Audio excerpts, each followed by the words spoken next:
All right, so here we are. Let's go ahead and go over our notes from today that you might have missed.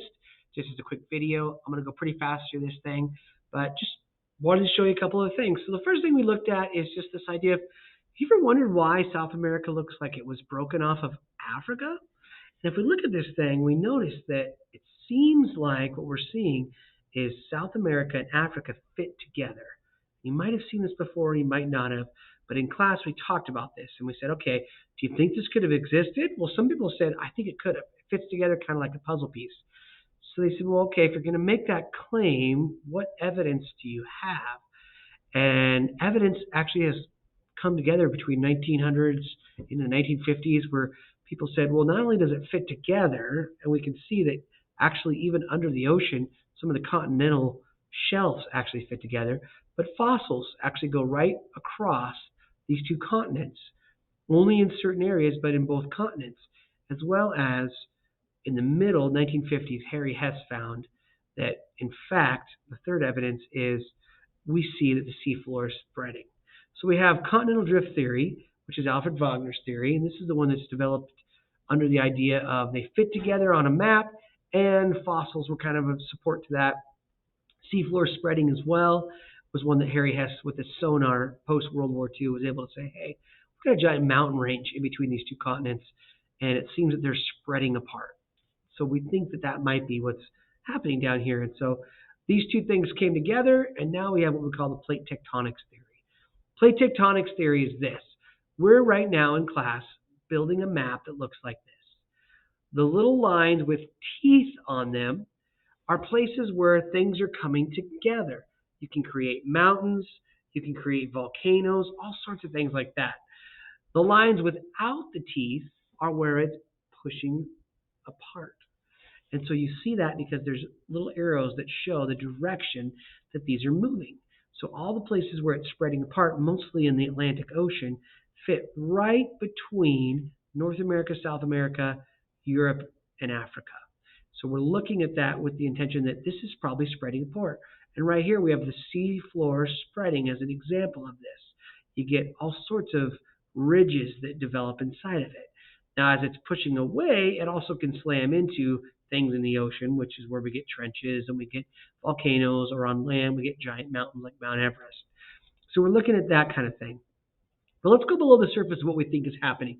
We've never been past the crust, so we haven't actually been down into our Earth.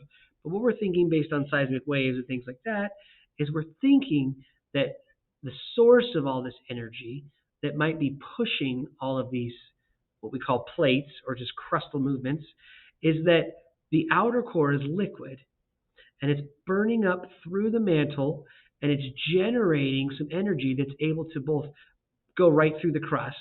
So we have that part there. But then it's also pushing along, and as it's coming through the crust, it's separating the two sides, and it's also being pushed along. And as it cools, it becomes heavier and more dense.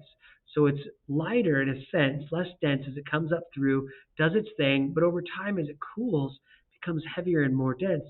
And then the crust itself becomes heavier and more dense.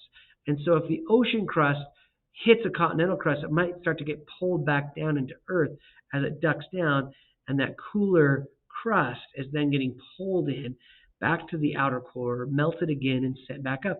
So we're thinking that this circular motion, which we call a convection current here on the left, transfers the energy from inside the mantle. It causes that hotter magma in the mantle to rise, and then it also causes the cooler magma to sink, creating this convection cycle. Here's a couple diagrams you can kind of see. Hot rises up, cool rises down. We get what's called a convection cycle is what we think. Now on this, we have our map here, and you can see our map.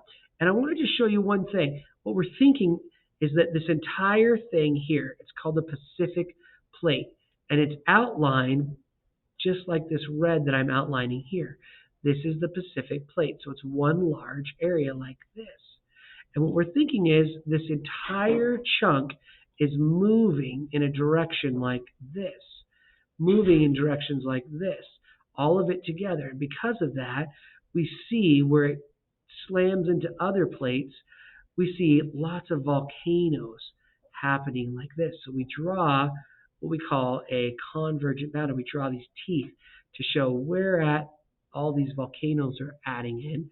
And so up in these areas is where our teeth get drawn because that's where we're seeing it dip back into the earth and create volcanoes and things like that. So because of that, we actually named this whole region in the Pacific the Ring of Fire because it makes like a ring, a circle, and then it's got so many volcanoes, it's like it's on fire. So we call this the Ring of Fire right here. Now, plate boundaries are where those volcanoes, those earthquakes all start to happen, and we see most of them going. So in our lab together, we actually drew all the red lines, which indicates areas where we see it moving apart, where it's pulling itself apart. That's where we see that. And so we call these the ridges. This is the part where the earth is opening up, lava's coming up through the center, and we get the ridges in these areas. So that's what you see in this section here is the ridges, which is pretty cool. That's what you're doing with that. And I just want you to see that because I want you to understand how that works. Picture of all of our continents without the lines drawn on them. These continents are moving around, so you can see that. Only one that isn't separate is Europe and Asia. As you can see, those are still joined together, but they are two different continents. Again, here's a more detailed view of that red that we've drawn all the way up and through, places where it's separating apart.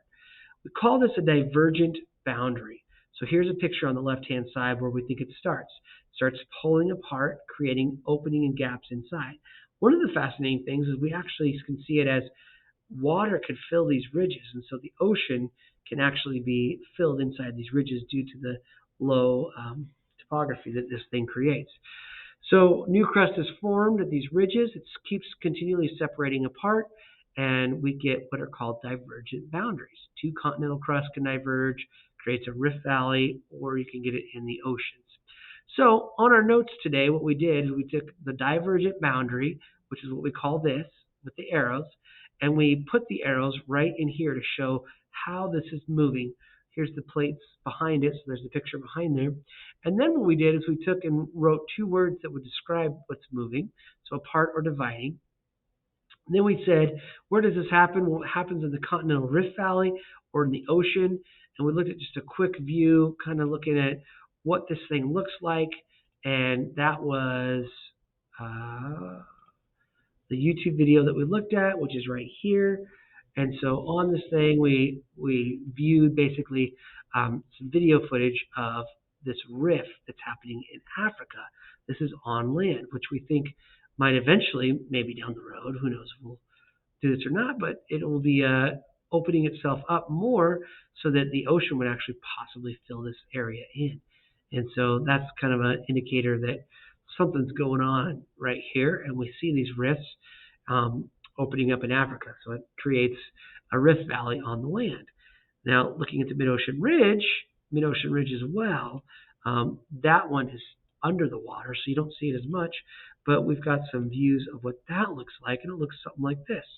And so here's some lava quickly cooling with the pressure of the ocean, creating, call it pillow basalt, but it looks kind of like one of those fireworks you do at 4th of July. It looks like a worm coming out of it. And so there's the picture of it right there. This is the lava splitting itself apart.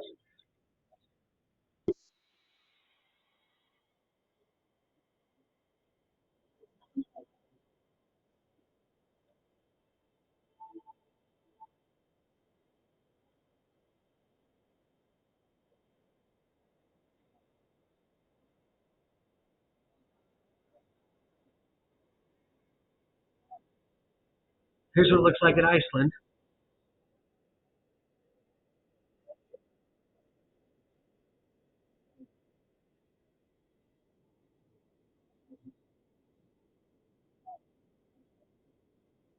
In the European plates. You get a chance to kind of see that.